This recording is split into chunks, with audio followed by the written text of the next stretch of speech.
Você já parou para pensar sobre o julgamento final? Sobre o destino de cada alma, incluindo a sua? Prepare-se para mergulhar em um território profundo e desconhecido. Esteja preparado, pois o que você está prestes a descobrir pode mudar sua visão do mundo para sempre. Siga conosco nessa jornada rumo à verdade oculta. Por que a necessidade do retorno de Jesus? Por que é tão vital que ele volte ao mundo? Para trazer condenação aos ímpios. Os apóstolos e o credo niceno nos lembram que Cristo virá para julgar os vivos, tanto os que estão presentes quanto os que já faleceram. Isso é crucial para a conclusão desta era presente, marcada pela maldade. A história deve atingir seu ápice no dia do julgamento.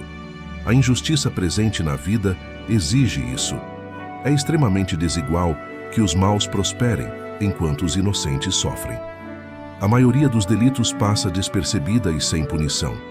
Parece haver pouca conexão entre personalidade, situação individual, integridade e prosperidade, santidade e felicidade. O senso comum indica que o bem deve ser recompensado e o mal deve ser punido. A justiça divina exige essa retribuição. A bondade de Deus tem sido questionada devido à ausência de correção dos erros que ele permitiu.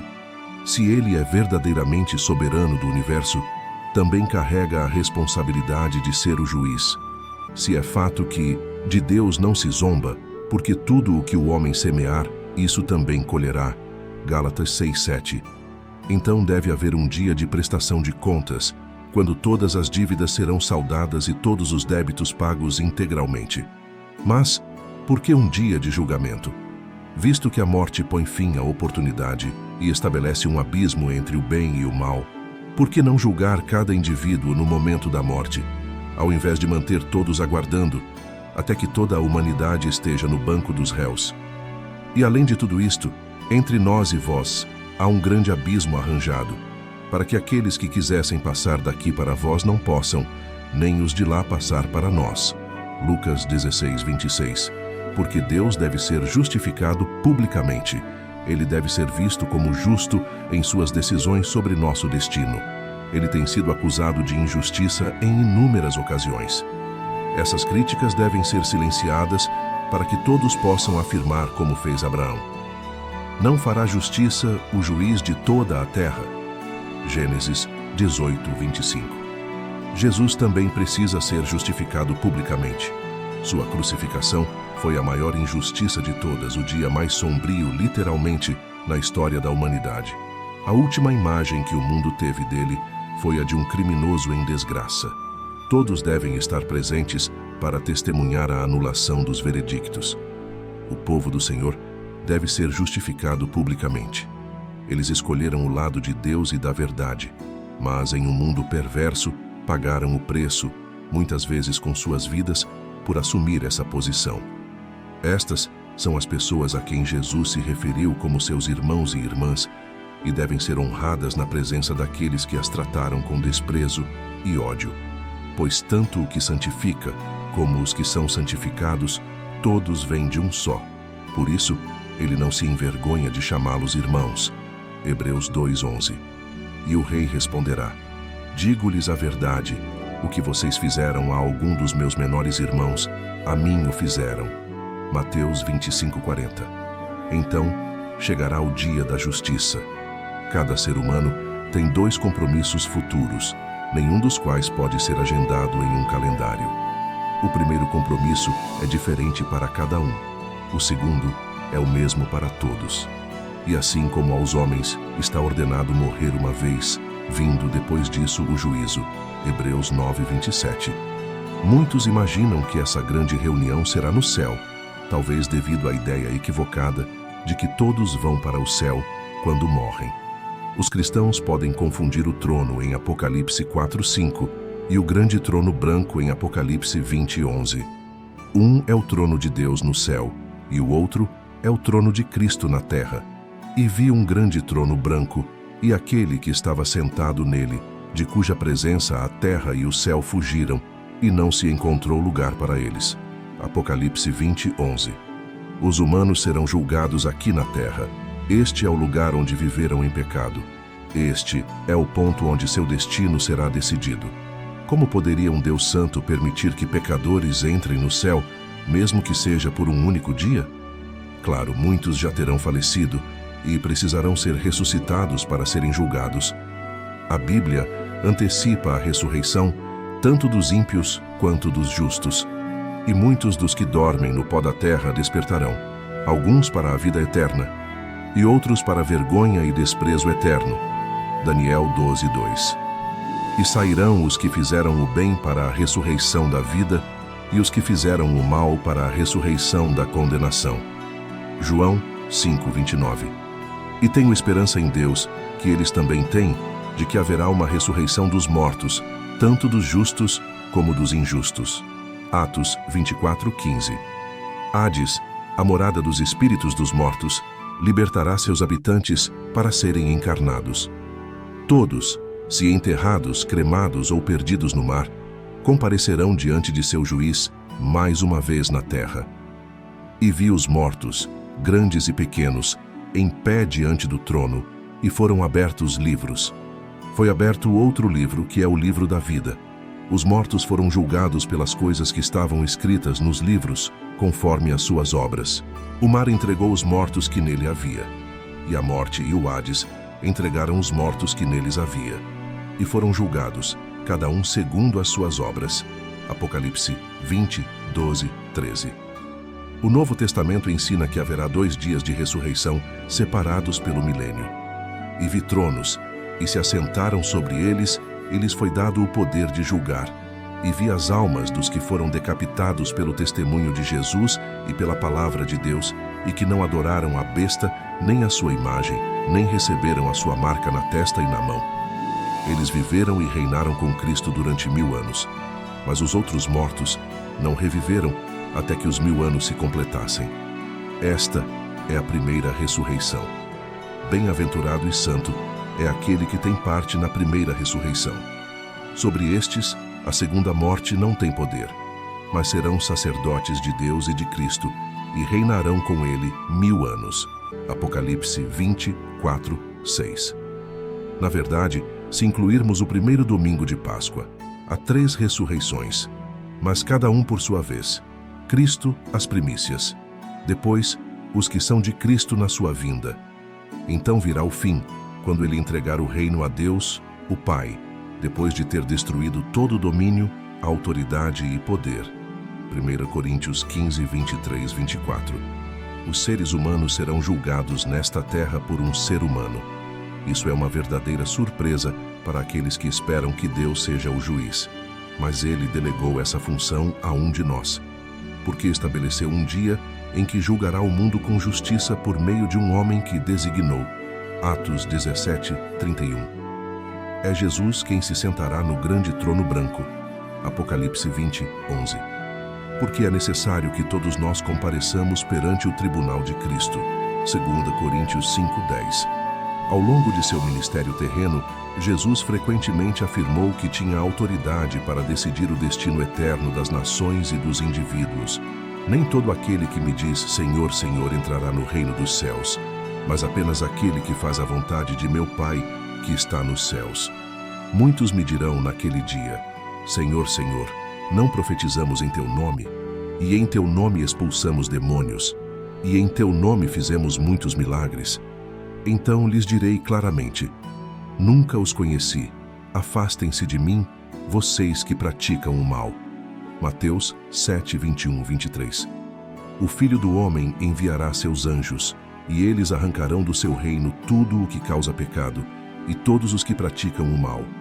Eles os lançarão na fornalha ardente, onde haverá choro e ranger de dentes. Então os justos brilharão como o sol no reino de seu Pai. Quem tem ouvidos, ouça. Mateus 13:41-43. E lancem fora o servo inútil nas trevas, onde haverá choro e ranger de dentes. Quando o Filho do Homem vier em sua glória e todos os anjos com ele, ele se sentará em seu trono glorioso. Todas as nações serão reunidas diante dele, e ele separará as pessoas umas das outras, como um pastor separa as ovelhas dos bodes. Colocará as ovelhas à sua direita e os bodes à sua esquerda. Mateus 25, 30, 33.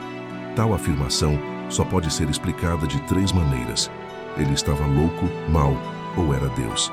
Ele era um lunático, um mentiroso ou o Senhor.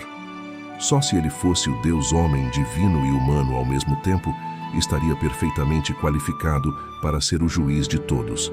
E ele já fez todo o possível para nos salvar do julgamento. Devido à sua natureza dual, Jesus pode administrar a justiça perfeita. Sua humanidade lhe permite compreender. Ele viveu em nosso mundo, sob nossas pressões, com nossas tentações, sem vantagens e ainda assim sem pecado. Sua divindade lhe concede conhecimento. Ele nos conhece por completo, nossos pecados ocultos, palavras descuidadas, motivos escondidos e emoções mais profundas. Suas decisões serão completamente justas. Por outro lado, ele levará em conta nosso conhecimento ou ignorância sobre o que é certo e errado aos olhos de Deus. A Bíblia declara inequivocamente que seremos julgados de acordo com a luz que recebemos, seja a plena luz do Evangelho, a meia luz dos 10 mandamentos, ou uma luz menor que brilha através da criação externa e da consciência interna. Pois desde a criação do mundo, os atributos invisíveis de Deus, seu eterno poder e natureza divina, têm sido vistos claramente, sendo compreendidos por meio das coisas criadas, de modo que tais homens são indesculpáveis. Romanos 1:20. Todos os que pecaram sem a lei, também sem a lei perecerão. E todos os que pecaram sob a lei, pela lei serão julgados. Porque não são os que ouvem a lei que são justos aos olhos de Deus, mas são os que obedecem à lei que serão declarados justos. De fato, quando os gentios, que não têm a lei, fazem por natureza as coisas exigidas pela lei, eles são uma lei para si mesmos, mesmo não tendo a lei. Mostram que os requisitos da lei estão escritos em seus corações, suas consciências também dão testemunho, e seus pensamentos às vezes os acusam, e outras vezes até os defendem. Isso ocorrerá no dia em que Deus julgar os segredos das pessoas através de Jesus Cristo, conforme declara meu Evangelho, Romanos 2, 12 e 16. Por outro lado, toda a nossa vida ficará exposta. Cada pensamento, palavra e ação. Deus recompensará cada um conforme o que fez. Romanos 2, 6. Porque é necessário que todos nós compareçamos perante o tribunal de Cristo, para que cada um receba o que lhe é devido pelo que fez enquanto estava no corpo, seja bom ou mau. 2 Coríntios 5:10. Tudo foi registrado em livros que serão abertos naquele dia. E vi os mortos, grandes e pequenos, em pé diante do trono, e foram abertos livros. Foi aberto outro livro, que é o livro da vida. Os mortos foram julgados pelas coisas que estavam escritas nos livros, conforme as suas obras. Apocalipse 20:12. Qual veredicto pode haver senão culpado? Quem sempre fez o que sabia que era certo, mesmo que sua única guia fosse sua própria consciência. Quem sempre evitou tudo o que criticou e condenou nos outros. Não julgueis, para que não sejais julgados. Mateus 7:1. Verdadeiramente, não há ninguém que sempre faça o bem, nem mesmo um. Todos pecaram e estão destituídos da glória de Deus. Romanos 3:12 e 23. Nenhum de nós foi o que Deus quis que fôssemos, ou mesmo o que, em nossos melhores momentos, sabíamos que podíamos e deveríamos ter sido. A sentença é uma morte em vida, no lugar chamado inferno, separado de Deus, a fonte de todo o bem, excluído do novo céu e nova terra, trancado com o diabo, demônios e todos que compartilham sua ira com o Criador. Atormentados em corpo e alma dia e noite, para todo o sempre no lago de fogo. A fumaça do tormento deles sobe para todo o sempre. Apocalipse 14:11. E serão atormentados dia e noite para todo o sempre. Apocalipse 20:10. Com a angústia e frustração de saber que as oportunidades desperdiçadas nunca se repetirão. Não é de admirar que Jesus tenha falado com horror de tal destino, alertando seus discípulos sobre o perigo e disposto a se sacrificar para salvá-los disso. Assim, toda a raça humana será condenada nesse tribunal. Olhem novamente para a cena. Além dos milhões de volumes biográficos, se abriu outro livro, que é o livro da vida.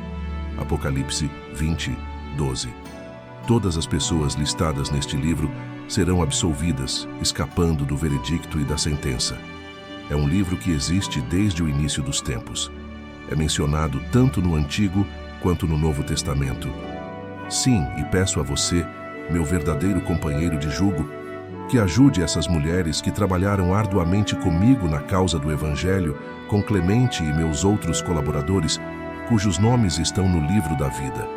Filipenses 4, 3. Mas com mais frequência em Apocalipse. Agora perdoa-lhes o pecado, ou então risca o meu nome do teu livro. Êxodo 32, 32, 33. Os nomes são escritos por Deus mesmo. É uma lista das pessoas que ele confiou ao seu filho. Manifestei o teu nome aos homens que do mundo me deste. Eram teus, e tu nos deste, e guardaram a tua palavra. João 17, 6. Como resultado, é conhecido como o livro da vida do Cordeiro. Nela jamais entrará algo impuro, nem ninguém que pratique o que é vergonhoso ou enganoso, mas apenas aqueles cujos nomes estão escritos no livro da vida do Cordeiro. Apocalipse 21, 27. Como eles se tornaram elegíveis para a inclusão? Colocaram sua fé em Cristo como seu Salvador. Foram guiados por sua fé. Creram e obedeceram aos mandamentos de Deus. Suas ações demonstraram sua fé. É preciso dizer que a verdadeira fé não é um único passo, mas uma longa caminhada. A essência de crer em uma pessoa é continuar acreditando, aconteça o que acontecer. Fé e fidelidade são exatamente a mesma palavra em hebraico e grego. Como Deus revelou a Moisés, os nomes no livro da vida podem ser apagados. Aquele que pecar contra mim, eu o riscarei do meu livro. Êxodo 32, 33. Somente o nome daqueles que permanecem fiéis, que superam todas as pressões para desconfiar e desobedecer, permanecerão até o dia em que o livro for aberto de forma conclusiva. O que vencer será vestido de vestes brancas, e de maneira nenhuma riscarei o seu nome do livro da vida. E confessarei o seu nome diante de meu Pai e diante dos seus anjos. Apocalipse 3, 5. Gostaríamos de agradecer a todos vocês que nos acompanharam nesta jornada de descoberta e reflexão. Obrigado por dedicarem seu tempo e atenção a este importante tema. Se gostaram do conteúdo, não se esqueçam de deixar seu joinha, compartilhar com amigos e se inscrever no canal para mais vídeos como este. Lembre-se de deixar uma palavra de fé nos comentários para a próxima pessoa que visualizar esse vídeo. Até a próxima e que a paz esteja com todos vocês.